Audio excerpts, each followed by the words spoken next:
15 orders. Stephen King does it again, and maybe respond to a couple of the comments that have come up from the last couple of videos, because they've been a bit mental. Not the comments, the videos. Anyway, let's crack on. My name's Ian. I sell books on eBay, and this is what I sold today, or yesterday, or in the last 24 hours, however you want to look at it. Look at a couple of these, and I want to go to one of the comments that came in. Not to respond to it directly as such, but it just got me thinking about a couple of other things. Anyway, first out, a triplicate, a trio, a threesome with Guy Martin. Might do it for some people, not me, but some. 3 hardcovers. I picked up 5 or 6 of these and thought I'd put some of them up just as a bundle of 3, selling them directly like that. That was maybe a couple of weeks before Christmas, and they have now sold for £13.99.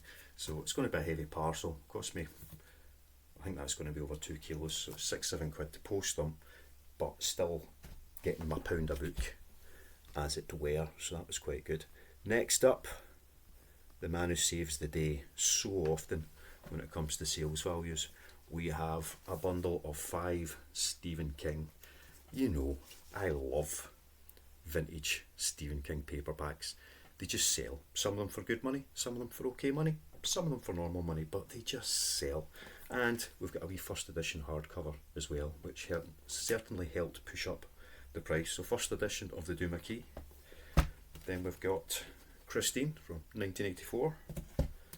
The Dead Zone from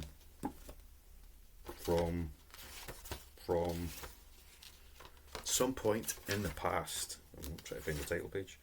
This is a 1986 edition.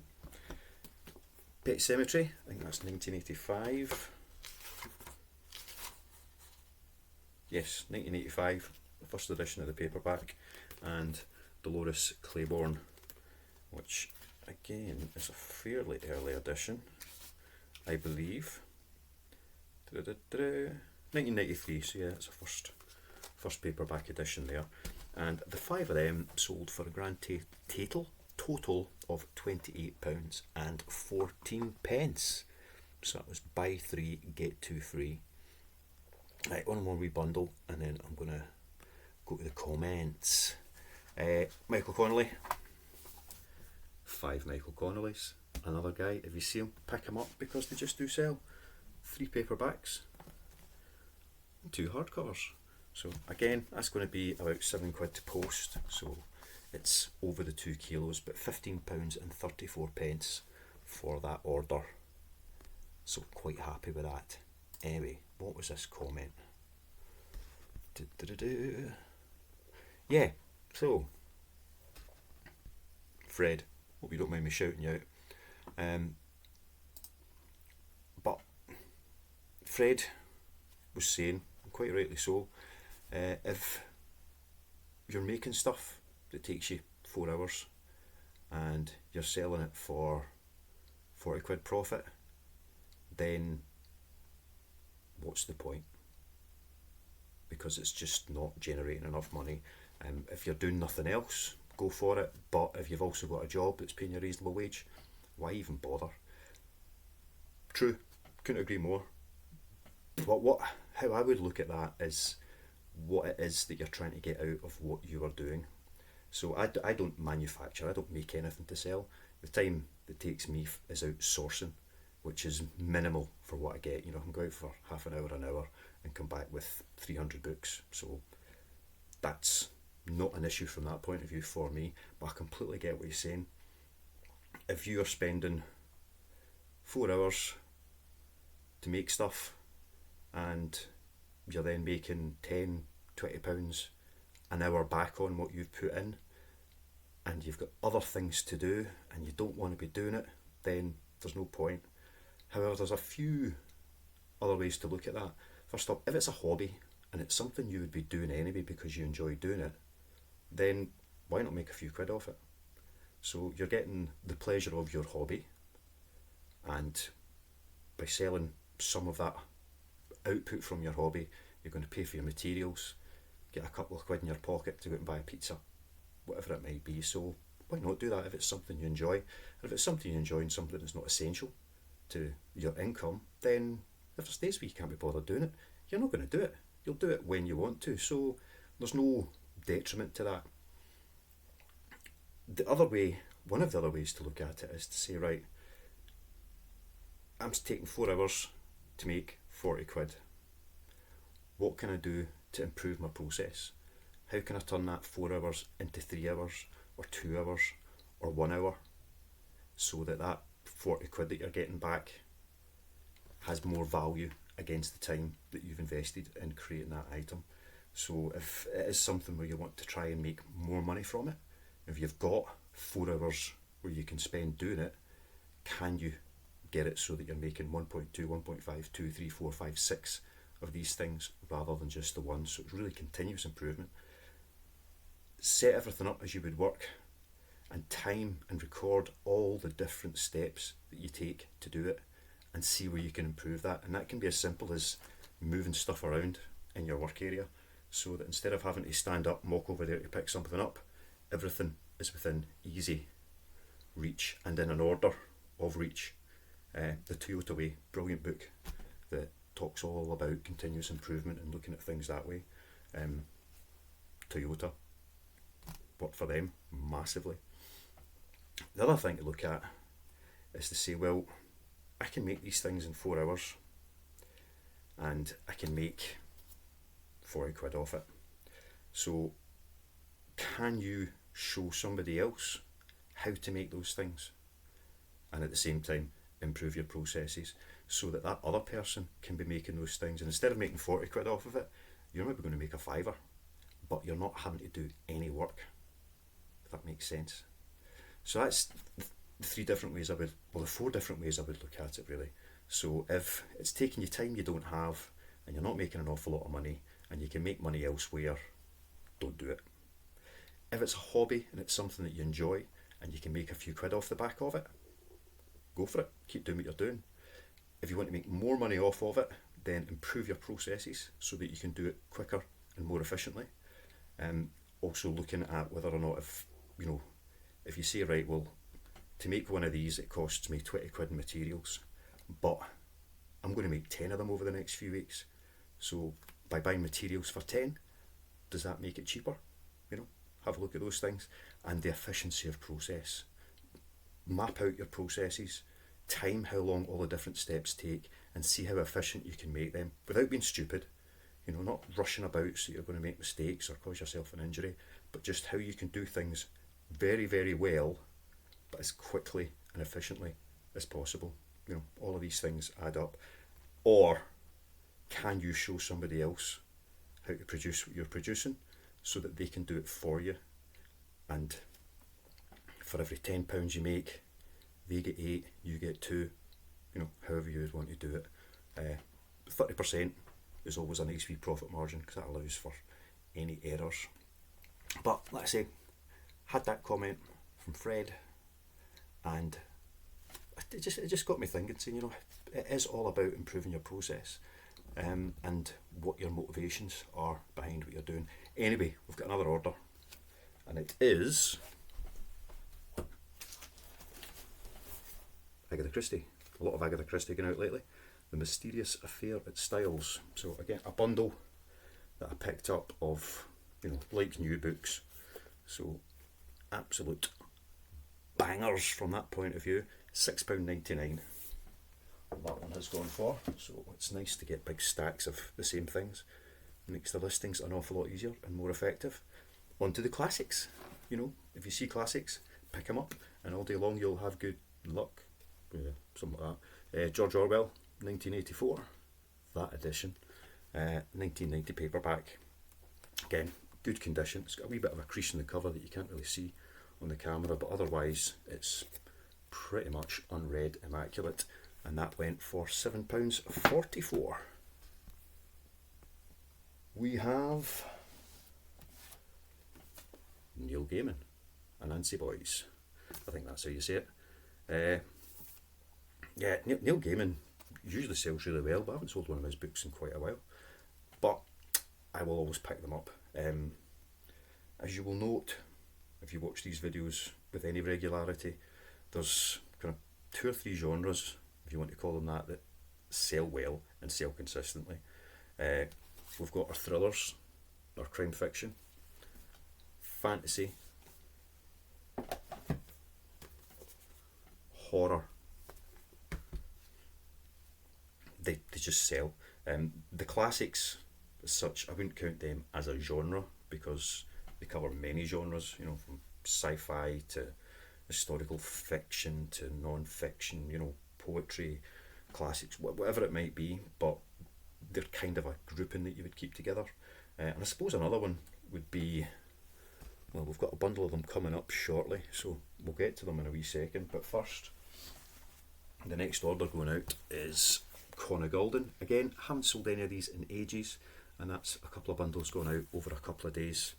We've got Bones of the Hills, doo-doo, Wolf of the Plains, da-da, and Dunstan. So Connor an author I really like most of the time. So I like it when they sell, and those three went for £9.69. DVD, One Little Musical, Chicago, that went for £5.49. And yes, here's the other air quote marks, really nippy, David Walliams, and we've got this one coming up in a minute, and Julia Donaldson, and we've also got this one coming up in a minute, Wimpy Kid. You know, these books sell well. They don't sell every day, very little sells every single day, but they do sell well, so I will always pick up those when I see them as well. So we've got 5 David Walliams books: The World's Worst Children 1 and 2, then The Midnight Gang, Grandpa's Great Escape, and The Ice Monster, all in good condition, and the 5 of those sold for £13.94. 2 big thumbs. Again, it's probably going to go over 2 kilos, that lot, so a more expensive one to post. Another one from the Classics collection, The Letters of the Younger Pliny, a Penguins classic. That sold for £7.24. Again, good condition. You know, you see these, pick them up. They might sit for a couple of months, but they will sell. They always sell. Next we have the one that I just teased a moment ago. We've got some Julia Donaldson. We've got A Snail in the Whale little board book. Charlie Cook's favourite book, Spinderella. The Glasgow Gruffalo, Night Monkey, Day Monkey. So Julia Donaldson, yeah, all day, every day, see them, pick them up, £12.54 for that lot. There was something else, wait a minute, let's just see if I can remind myself what it was. Oh yeah, there's another question, I don't know if anybody else has got round to answering it, but somebody asking about if you're buying stuff at car boot sales, or to be honest, some charity shops that don't give you receipts, how do you record those sales so that you can write it off against tax at the end of the year if you're a sole trader or anything else? I write my own receipts.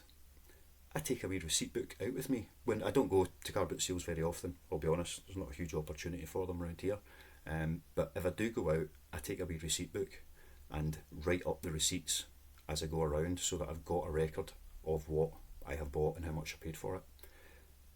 The other thing to make sure you're doing is don't use a personal account for your business.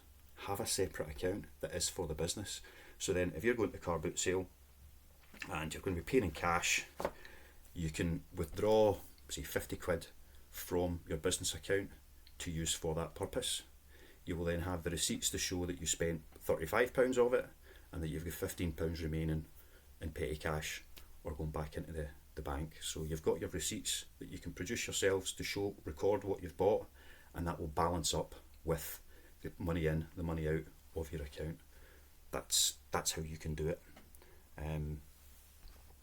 It's not a difficult thing to do, but the kind of key for making sure you've got that proper accountability is you don't use the account that you pay your bills or do your shopping out of for this. Have a separate account. It's dead easy to open a business account. There's lots of different companies, organisations that will do it for pretty much free, very, very low charges at least.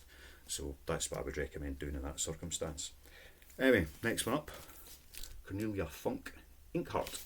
Nice wee hardcover. It's a wee bit discoloured on the page edges, but otherwise in pretty good condition. This sold for £7.99. Only listed it yesterday and it sold straight away. Well, maybe underpriced that one, but it sold, so I don't care. Another one, a thriller, one of the genres, Gillian McAllister I should say, Wrong Place, Wrong Time, and that sold for £6.84.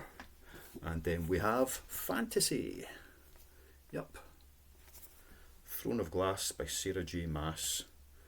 I'm assuming it's fantasy. Yes, in the dark, filthy salt mines of Endovier, an 18-year-old girl is serving a life sentence. She's a trained assassin, the best of her kind, but she made a fatal mistake. She got caught.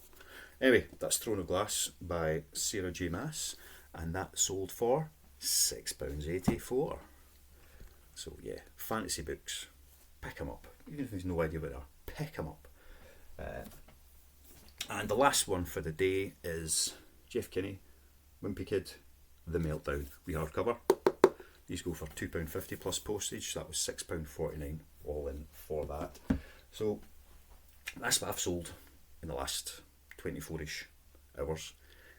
If you're looking to start selling books, or you already are still selling books, but like everyone, books, you'll have limited space. Books take up a lot of space unless you've got like a big empty garage that's dry, temperature controlled. You can only store and stock so much, especially if you want to be able to access them. So if you're getting into it, you want to niching down is the most effective way to do things. If you niche down into any category, then you're more likely to get repeat business. So if you sell books, people who are looking for books will come back to you when they're looking for a new book. If you sell everything, they're less likely to do so. But you've niched down into books, so people who are book buyers will come back and buy more books, and I get a pretty good level of repeat business, I'll be honest. If you niche down even further within that, so if you've got limited space, to be honest, this is really what I should do, and I keep thinking about how to approach it and where to go with it, but I haven't really done it yet.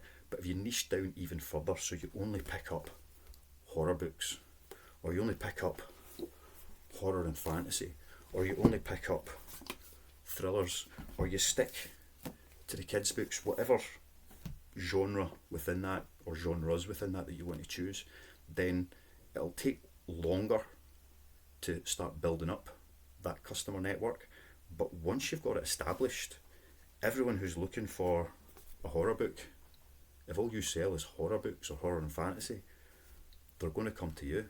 They will keep coming back because they know that's where to go to find, vintage horror, fantasy, sci-fi, whatever it might be. So if you are getting into the whole book selling malarkey and you've got limited space, then pick a genre and run with it.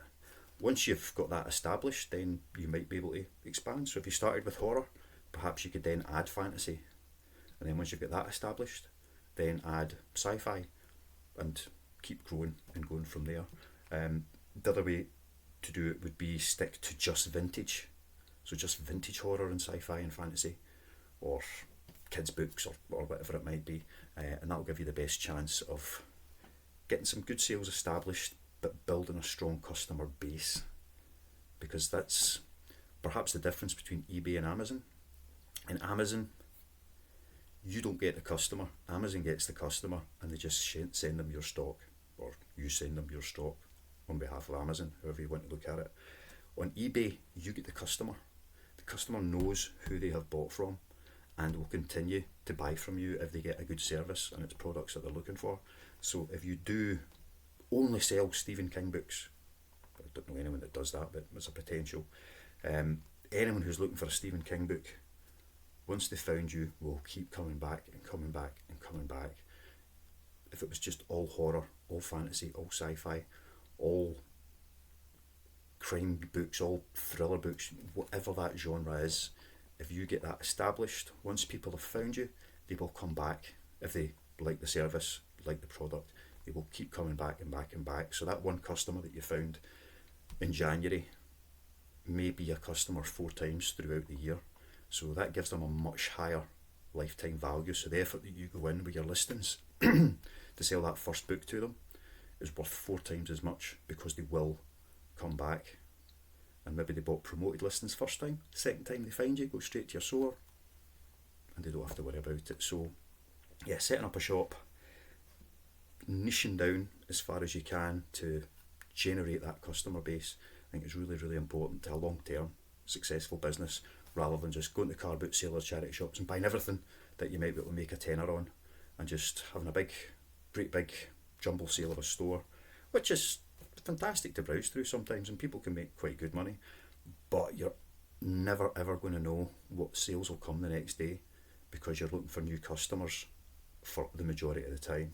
Niching down, even out with books, if all you sell is jeans, people are looking for jeans, will keep coming back to you because they know that's what you sell. Books, they will keep coming back to you because they know that's what you sell.